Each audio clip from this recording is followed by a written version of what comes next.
Day26. Yeah. What's good? Man. So how did you guys actually end up forming as a group and getting with Diddy and so forth? Making the band, actually. Okay. We all auditioned in our respective cities, and I think it was over 45,000 people that auditioned. Out of that 45,000, 600 made it to New York. Out of that 620 was put into a house where each week was elimination. And out of all those eliminations, we were the 5 that were chose to be in the group. That's right. Out of 45,000 people. That's right. Yes, sir. That means the best of the best is right here. Is what that means.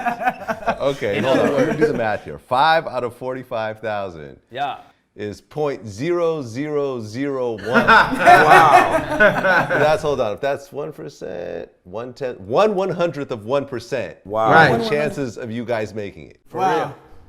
real. Yeah. Wow. We made it. Hey, we here. Okay. My mom made it. So none of you guys knew each other beforehand. Nope. No, actually. Complete competition. Hold on. I did meet you. We met. Yeah, Now, you ain't know me. we met years ago because I was on a a tour with Genuine, and he had just gotten off the tour, and we ended up coming to his hometown. Yeah. We met, we hung out. We actually kept in touch for a little bit. We lost touch, and then when I saw him, I was like, yo. But then it was like, you still competition. Guess how much in there that meant? Nothing. Not a darn thing. It meant nothing at all. Okay, so you guys go through this huge competition. The 5 of you get chosen. How's the chemistry when the 5 of you were thrown together like that? We hate each other. Oh, it was crazy at first. The reason it was so crazy is because you're coming straight from a competition. So when you're thinking like, okay, this guy on the left and the right of me, I was just in competition with it. Sometimes it's a struggle to get that gel to come, but we found it, and And not for nothing. 10 years later, no. Not for nothing. After you go through the strenuous process that we went through to get to where we at, it builds a bond already naturally, regardless because of what we went through. We experienced that together. So it was that part helped us pull it together a little quicker. So you guys get thrown into this group. Now, you guys all knew about Puffy beforehand. Uh-huh. What was your initial reaction to actually having Puffy start working with you guys? What you mean? Like in what way? I mean, me? In whatever way. Me? I was like, yo, this is the same guy I was watching on TV with the shiny suits, and I was like dancing around in front of the TV. And like, wow, I'm actually like working with this cat. Like that was like a I don't want to say a dream come true, but it was like a dream in itself. You know what I'm saying? It's like, damn, like I'm really like, bumping elbows with this cat. You know what I'm saying? I can pick up the phone and call him. Like, that's crazy. It was a dream come true to me because I always wanted to be signed to Diddy since I was a kid. So, Right. so it was actually really a dream come true to me. Well, what is it about Puffy that allows him to have the kind of track record that he's had? Because you could say what you want about Puffy, but his musical, collection and the number of artists that he's broken from absolutely nothing to where they are today is, it's up there with like a Birdman and a Rock Nation and so forth. He's like, to me, he's like a modern day Berry Gordy. Right. He knows what it takes. He sees things in people, and he can almost like tell you what you're lacking. Like there's been times I was in the studio not really like believing in myself, but like this dude would come in and be like really push me, and it's like, damn. At the moment I'll be mad, but the end result I'm like, wow, like this dude like really saw this in me, So like he just knows. It's like he studies people. So like he almost studies people to the point where like he'll like learn that person more than the person like knows himself. Okay. Like what do you think were some of those moments where you're like, you didn't see it at first, and then it's like, okay, now I get it? Are you talking about in the studio? Yeah. Just working, Studio, he with stay Puffy. on me, Like man. I said, like,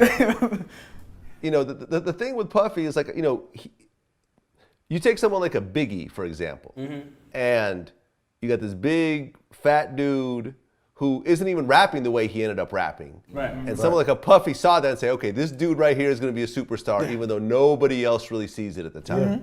So what is it about that foresight, that when you guys are working with him in the studio, like musically, that really allows him to kind of put these songs together? I think he's the type of motherfucker that'd be like, what? Oh. We can't cuss, man. My bad. You could My cuss, bad. right? Well, goddamn shit. We just didn't know if we could say mother ever. So okay. No, like he's the type of person that like he'll prove anybody wrong.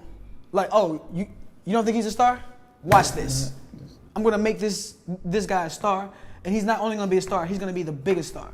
Like I don't know exactly, what it is His that method, like yeah. his method. You know what I'm saying? Sometimes it's weird. I remember works. times he coming in the studio telling us we need to change the record and we don't know. We can't hear.